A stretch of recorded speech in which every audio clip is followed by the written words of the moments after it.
Hello दोस्तों, स्वागत है एक बार फिर से आपका मेरे चैनल पे लीगल न्यूज़ 127 पे। दोस्तों, आज की वीडियो में मैं जिस टॉपिक पे बात करूंगी उसमें वो हर एक पति पीड़ित है उस केस से लेके। मोस्टली उन पतियों पे सभी ये केसेस चलते हैं जिसे हम कहते हैं डीवी, मतलब घरेलू हिंसा का। महिलाओं को आज की डेट में न्याय नहीं मिलता है। वो महिलाएं जिनके साथ सच में अत्याचार होता है। बट अगर वो महिला अगर झूठा केस कर देती है तो न्याय मिले ना मिले, बट अच्छे खासा एक पैसा, एक मोटा रकम जिसे हम मेंटेनेंस कहते हैं, वो ज़रूर मिलेगा। इन्हीं चक्करों के चक्कर में आज की डेट में 90% से ऊपर है जो केसेस, या बोलो उससे यही ज़्यादा, डे बाय डे बढ़ते चले जा रहे हैं। और यही सबों को देखकर पति के मन में, पति के दिमाग में आक्रोश, गुस्सा बढ़ता चला जा रहा है कि पत्नियां झूठा केस करके पति को फंसाती है, उसके घर वालों को फंसाती है, ऊपर उसी से ही पैसे हटती है। तो आज की वीडियो में इसी टॉपिक पे बात करूंगी और एक ऐसे सुप्रीम कोर्ट के जजमेंट के बारे में कि सुप्रीम कोर्ट ने क्या ऐसा फैसला क्या किया पति के फेवर में रह के, जो बिल्कुल सही था। तो एंड तक बने रहिएगा। और चैनल को नए जुड़े हैं मेरे तो चैनल को लाइक करना, शेयर करना, सब्सक्राइब करना बिल्कुल मत भूलिए। साथ ही बेल आइकन दबा दीजिए ताकि आपको टाइम से मेरी वीडियो की नोटिफिकेशन मिलती रहे। दोस्तों, जैसे आप सबको पता है, जब भी डिस्प्यूट होता है पति पत्नी के बीच, और नहीं भी हुआ ना, पत्नी क्या करती है, बिन बताए या अच्छा खासा भी बता के भी पति के सामने भी चली जाती है मायके। अब उसके दिमाग में क्या होता है क्या नहीं भगवान जाने, कुछ टाइम के सोच के बाद फिर वो आप पे केस कर देती है।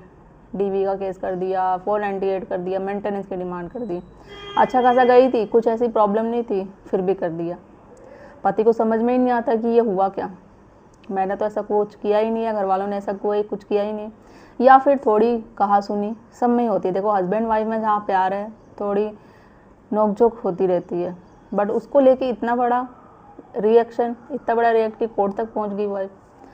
तो वही चीज़ें हैं, फिर केस लगा दिया, झूठे आरोपों में फंसा दिया। अब इससे कैसे बाहर निकला जाए? अब जो पहले हम समझते हैं कि जो सुप्रीम कोर्ट का जजमेंट, उस केस की डिटेल, अब इसमें भी सेम हुआ। पत्नी ने केस लगा दिया, ठीक है। जब लोअर कोर्ट में गए तो डीवी का उसने बोला कि डीवी में ही केस कन्वर्ट होना चाहिए।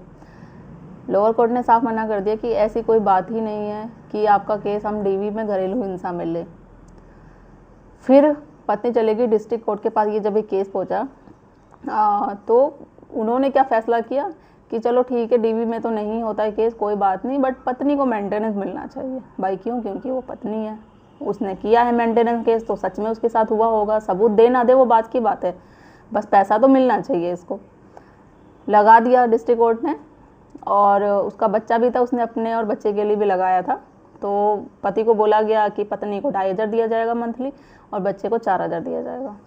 पति सेटिस्फाइड नहीं हुआ तो पहुंच गया वो हाई कोर्ट कि भाई जब मैंने कुछ किया ही नहीं है, मैंने कुछ गलत ही नहीं किया, बिना सबूत मांगे कैसे मेंटेनेंस देना सकता है? मैं पत्नी को रहने से मना नहीं कर रहा, रखने से भी मना नहीं कर रहा कि रहे, उसको मेंटेन भी करूँगा, बट बिना सबूत के जो चीज़ है ही नहीं उसको पैसा क्यों दिया जाए? बच्चे को दे सकता हूँ। जैसे मैं आप सबको बोलती हूँ, बच्चे को पैसे देने से मना मत करो क्योंकि बच्चे आपकी भी रिस्पॉन्सिबिलिटी है। अब जब वो पहुँच गया हाई कोर्ट में बात पहुँची, हाई कोर्ट ने पति की भी बात सुनी, पत्नी की बात सुनी। हाई कोर्ट ने ये कहा कि भाई जो निचली कोर्ट ने जो फैसला किया था वो बिल्कुल सही किया था कि ये डीवी का केस बनता ही नहीं है, इसे नहीं लिया जाएगा, और दूसरा मेंटेनेंस देने की इसमें ज़रूरत ही नहीं है। बड़ी डिस्ट्रिक्ट कोर्ट ने फैसला किया गलत किया। क्यों मेंटेनेंस देने की ज़रूरत है? जब सबूत मांग रहे हैं पत्नी से तो सबूत तो उसके पास कुछ है ही नहीं। ठीक है, माना आपको मारा गया, पति ने मारा है, घर से निकाल दिया है, बहुत आपको टॉर्चर किया, कुछ किया होगा, सबूत तो दो, सबूत है ही नहीं। तो वही चीज़ें हैं। तो हाई कोर्ट में चला गया, उसमें कैंसिल हो गई मेंटेनेंस पत्नी की, और बेटे को बस कहा गया कि इसको 4000 दिया जाएगा। उसमें पत्नी ने एक और राइट टू रेजिडेंस के लिए भी क्लेम किया था। तो पति ने ये किया, ये तो मैं मना ही नहीं कर रहा हूँ, वो तो रहे, मैं तो चाहता हूँ भाई वो आके रहे मेरे साथ। आगे पत्नी को गुस्सा आ गया, भाई ऐसे कैसे, वो सुप्रीम कोर्ट पर पहुँच गई। सुप्रीम कोर्ट में बात सही जब हुई, सुप्रीम कोर्ट ने भी यही फैसला किया, पति के फेवर में ही किया कि हाई कोर्ट ने और निचले अदालत ने जो फैसला किया है बिल्कुल सही किया है। पत्नी से जब सबूत मांगा जा रहा है, उसके साथ घरेलू हिंसा हुई है, कोई उसके साथ क्रूरल्टी हुई है, अत्याचार हुआ है, तो भाई वो सबूत तो करेगी। माना कि अगर पत्नी के साथ मारपीट हो रही है, पिटाई हो रही है, उसको घर से निकाला जा रहा है, बहुत टॉर्चर किया जा रहा है, तो ये बिल्कुल गलत है। कोर्ट उसके बिल्कुल फेवर में है।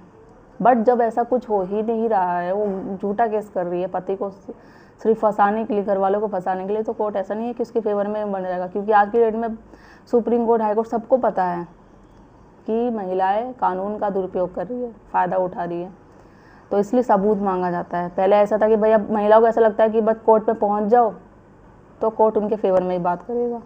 लेडीज़ हैं, महिलाएं हैं, तो भाई जो वो बोल रही है वो बात सही है। तो अब ऐसा कोर्ट नहीं करता है, सबूत मांगता है, सबूत के आधार पर चलता है। सबूत आप दिखाओगे आपके साथ क्रूरल्टी हुई है, अत्याचार हुआ है, फिर ही माना जाएगा, नहीं तो कोई केस नहीं बनेगा और कोई मेंटेनेंस नहीं दिया जाएगा। सुप्रीम कोर्ट ने हाई कोर्ट के फैसले को, निचली अदालत ने फैसला किया तो बिल्कुल सही माना। पत्नी के मेंटेनेंस को कैंसिल कर दिया, कहा ये बिल्कुल हाई कोर्ट ने सही फैसला किया है, पति को दिया जाएगा, ठीक है, और सॉरी बेटे को मेंटेनेंस दिया जाएगा। पति ने फिर वो धमकी दी वहाँ पे कि नहीं दिया जाएगा तो मैं सेक्शन 29 की एप्लीकेशन लगा के और आगे कोर्ट जाऊँ। कह रहे ऐसे करने से भी कुछ नहीं होगा, आप जहाँ जाना है जाओ, बट जो सही है, पति के फेवर में ही किया। अब मेरे उन लोगों से रिक्वेस्ट है, जो भी लोग झूठा केस करते हैं अपनी लड़की के साथ, वो किसी की पत्नी है, वो किसी की माँ है, आप झूठा केस करवा के घर बर्बाद मत करो बस कुछ पैसों के लिए, कि पैसे चाहिए, मेंटेनेंस चाहिए, आपकी डिमांड पूरी हो सके। आपकी वो बेटी है, बट शादी के बाद किसी की पत्नी भी है, किसी की माँ भी है, किसी के घर की बहू भी है, तो बस कुछ पैसों के लिए, लालच के लिए ऐसा करना बंद करो और सपोर्ट करना बंद करो अपनी बेटी को। अच्छे कामों में सपोर्ट करो, जब वो अच्छा कहती है, कुछ करना है भाई, लाइफ में कुछ बनना है, जो चीज़ें हैं अच्छी उसकी सुनो, उसको मोटिवेट करो। बस गलत चीज़ें हैं कि सास ने ये कह दिया, वो कर दिया, हर एक बातें शेयर करना, लड़ाई झगड़ा करके बार बार मायके आ जाना, आप सपोर्ट करोगे, हाँ मत कर कोई काम, मैं देख लूँगी या मैं देख लूँगा। अब ज़रूरत नहीं है जाने की उनके पास, केस कर दे, ये कर दे, घरेलू हिंसा का केस लगा दे, देख लेंगे ना, जो लड़की जो बोलती है वही कोर्ट सुनता है, तो हम देख लेंगे, केस लगा दे, मेंटेनेंस केस लगा दे, सबको सबक सिखा देंगे। तो ऐसा करना बंद करो, ऐसा करने से कुछ नहीं होगा। आप ये जो झूठे केस लगाओगे, आरोप लगाओगे, तो आपको पहले साबित करना पड़ेगा, फिर उसके बाद ही होगा। नहीं साबित होगे तो उल्टा आप ही फंसोगे, और फंसोगे तो हो सकता है भाई आपको भी सज़ा हो। पति के पास अब ऐसा नहीं है, अब पतियों के पास भी है राइट, बट उनको बस जानने की ज़रूरत होती है। और अब बहुत सारे पति भी सीख गए हैं कि उनके पास भी राइट से अधिकार हैं। चुपचाप बैठने से काम नहीं होगा, लड़ने से काम बनेगा। लड़ेंगे जब ही जीतेंगे। तो घरेलू हिंसा पहले साबित होगी, फिर होगी। जीतना है तो झूठा डीवी केस को लड़ना बंद करो, जब ही होगा काम। तो मेंटल फिजिकली वो जो पति है बिल्कुल फिट रहे, टेंशन लेने की कोई बात नहीं है। जैसे ये जजमेंट है, इसका मैं लिंक है जो डिस्क्रिप्शन में शेयर कर दूँगी, आप डिटेल से पढ़ लीजिएगा। और कोई केस में आपके हेल्प मिले, सेम सिचुएशन में आप ऐसे गुजर रहे हैं, तो ज़रूर हेल्प होगी। तो ज़्यादा से ज़्यादा लोग तक शेयर कर दीजिए। आपके जैसे ही जो पति पीड़ित हो, आपके फ्रेंड सर्कल में, दोस्त में, रिलेटिव्स में, तो उनको वीडियो शेयर करिए मेरी। और सब्सक्राइब करना बिल्कुल ना भूलिए, लाइक भी करिए। कोई हेल्प चाहिए तो बात कर सकते हैं। जल्दी मिलती हूँ मैं कैसे इन्फॉर्मेटिव वीडियो के साथ, तब तक के लिए थैंक यू।